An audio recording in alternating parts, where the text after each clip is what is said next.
Today, I present to you the 2-tap destroyer.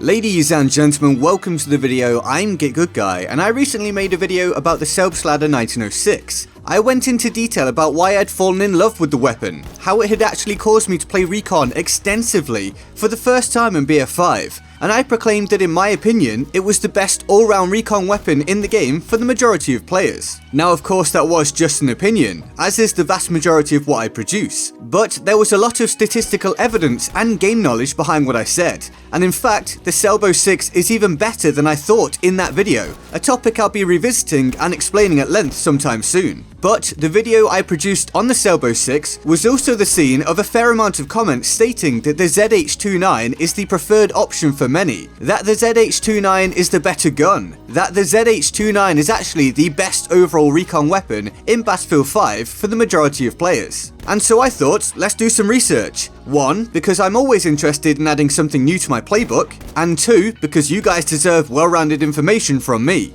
You need to know if something else is as good or better than a weapon I've recommended. And so that's the purpose of this video. We'll go through the basic details of the ZH-29, what its strengths and weaknesses are, my tips and tricks for using it, and we'll compare it to the Selbstlader 06 to see how they fare against each other. But what I can say straight off the bat is that the ZH-29 really is what I proclaimed in the video intro and on the thumbnail, a 2-tap destroyer. But let's get a couple of things out of the way. Firstly, this is console footage. I'm aiming with a controller, so what you're seeing can be bettered by a skilled mouse and keyboard user, which essentially means this weapon could be even more lethal than you're seeing today when used on that platform. Although this does also mean that ZH-29 users on PC do also have to compete against other players with mouse aiming available, which obviously also increases the lethality of all other weapons, specifically, and most relevant to this concept today, bolt-action rifles. And that's an interesting point, as some players will straight up prefer bolt-action rifles over self-loading rifles. I totally understand that, especially for said high-skill PC players, such as Stude, Fabian, etc. The one-shot potential of the bolt-action rifles is a very important factor, but the reason I put the self-loading rifles above them is because of their still ultra-fast killing potential, paired with far more versatility and a somewhat more forgiving nature. It really is up to the individual which they prefer, but for most players, a self-loading rifle is going to be better. And point 2, a much faster one, the footage you'll see today is a mixture of both upgraded and unupgraded play. Kind of a snapshot of my full experience with the ZH. Now on the topic of using it unupgraded, I tend to find that weapons feel super clunky before I get to slap any specializations on them.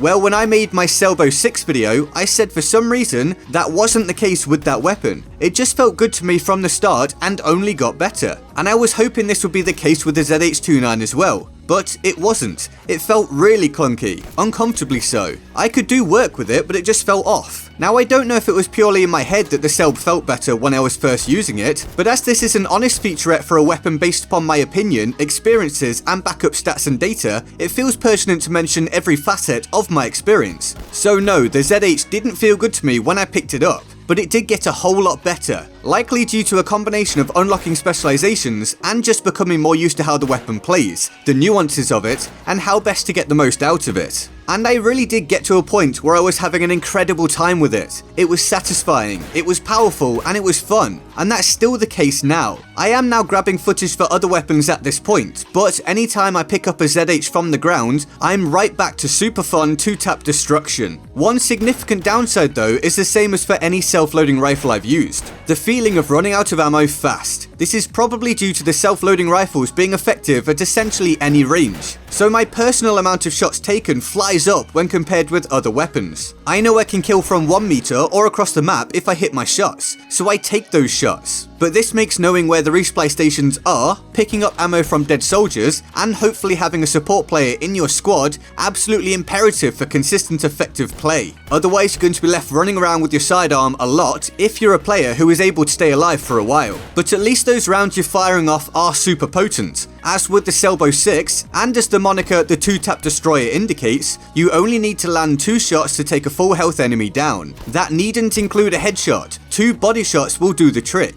This also means that you can get a lot of one-shot kills on weak enemies due to attrition being present in BF5. But even more so if you hit a headshot and get that damage multiplier. So you do still get a lot of the benefits of playing Recon in the traditional manner as you would with a bolt-action rifle, but you also have the ability to be far more versatile and aggressive, safe in the knowledge that landing your shots will see you come out on top against most weapons in almost all circumstances. Now that's not to say that it's necessarily easy to do. SLRs aren't for everyone. You need the right skill set, or you need to build up that skill set. For the vast majority of players, the semi-auto rifles of the assault class are going to be far more user-friendly and forgiving. But if you do want to develop your play with self-loading rifles such as the ZH-29 and really start to take advantage of the crazy killing potential that they have, here are my basic tips. Know the map, not just in the obvious sense, but really take note of sightlines, approaches, camping spots, etc. You need to know when you can likely move forwards, when you should probably hold position to pick people off, and when to pre-aim while moving. This is also about knowing playing norms. Where do people usually come from? What are the hot routes and such like? You can't afford to just sprint around with an SLR. You need to be first to the shot at close range, so be aware of where you're likely to find people. How quickly does the recoil reset on a weapon, and then fire at that speed?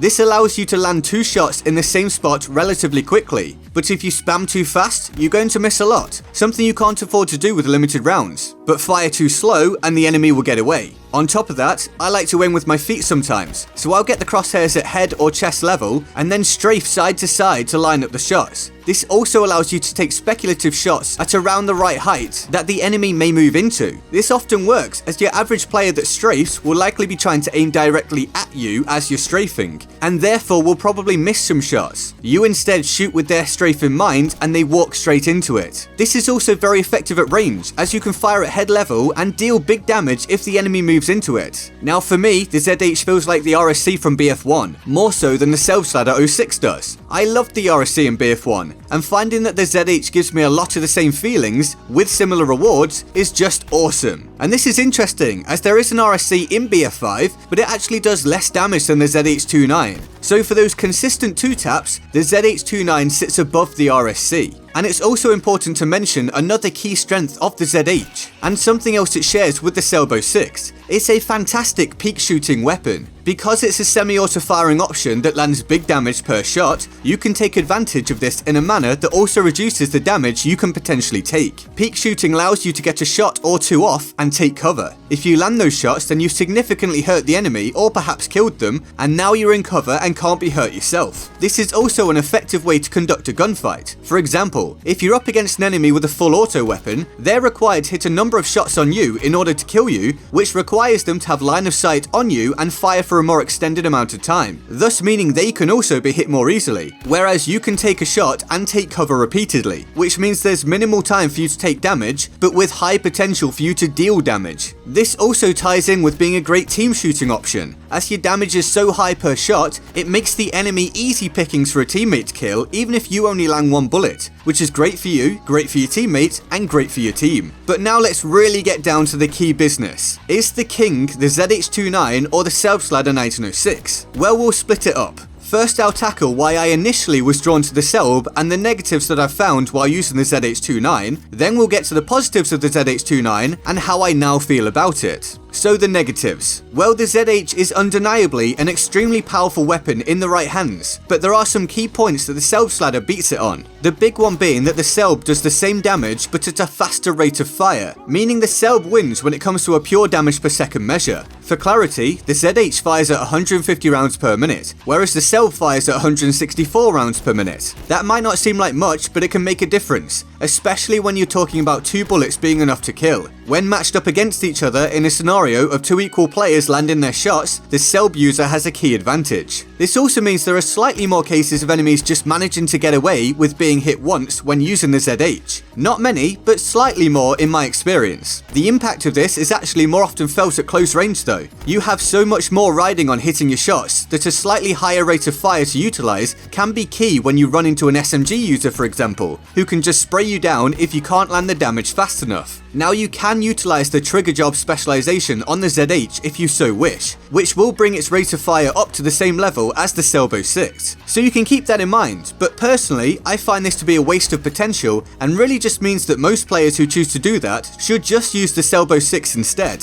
Selecting trigger job means you can't use barrel bedding for better accuracy in aim fire, but also, and more importantly, you can't use detachable mag, which is the main reason to use the ZH over the Selbo 6. And I'll get to why that is in the positive section, but first, more negatives. I personally don't like that there's no light and stock specialization for the ZH-29, meaning you can't have faster movement speed while aiming down sight. After a lot of playtime, I'm now used to not having it, but it did initially throw me off. It affected the entire way that I play. I'm a frequent user of this specialization anytime it's available, so not having it worked against some of my built-up mechanical advantages and sensibilities. Also, it initially threw off my aim due to not being able to line up my shots with my feet as I'm used to, whereas the Selbo 6 does have this specialization available, which allows for faster strafing, easier lining up of shots, more responsive movement while aiming down sight, and increased ability in close quarters, where being slow can often get you killed. So that was a black mark for the ZH for me, and likely anyone that plays in a similar fashion.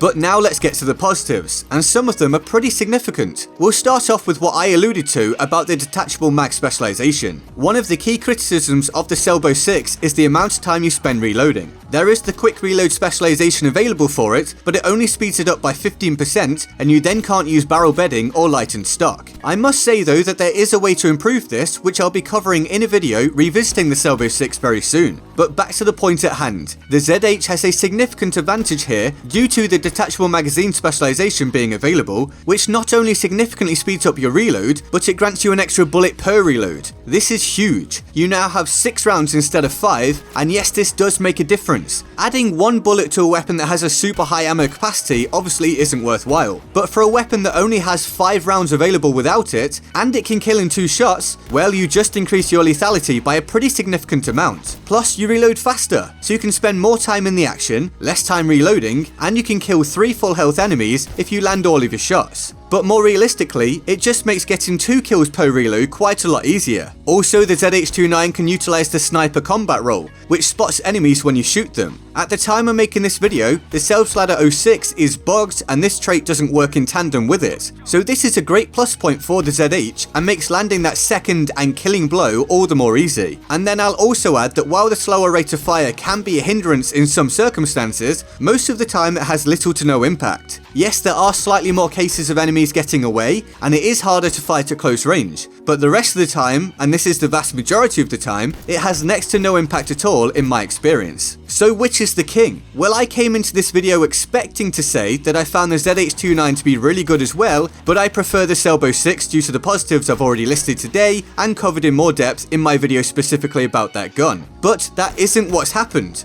I actually find myself entirely torn. I like the faster rate of fire of the Selb and the ability to move faster in ADS, but I also really like the faster reload, extra bullet, and working sniper combat role for the ZH-29. It's a total tie for me. I honestly can't choose right now, which is great because it means they're both fantastic, and it also means that some of you guys out there would really enjoy using them both as well. Or perhaps you already do. Or perhaps you'll prefer one over the other, which again is great because they're both really good. So whichever you use can help you do some serious work if you've got the right skill set. But I probably shouldn't leave you without telling you how I have my ZH set up in the footage you've watched today. So I use the mid-range scope for that 3x magnification. I pair it with a revolver for better close range compatibility. It's also a great panic option to land a shot or two when you run out of ammo or get startled by an enemy. Always very important to have a powerful backup option. And these are the specializations that I use. Quick aim for more reactionary and versatile play, detachable magazines and barrel bedding in the middle for the reasons I explained earlier, and recoil buffer at the bottom for less upwards recoil, rather than the bipod because I'm a mobile player and I don't like to stay stationary in one spot very often.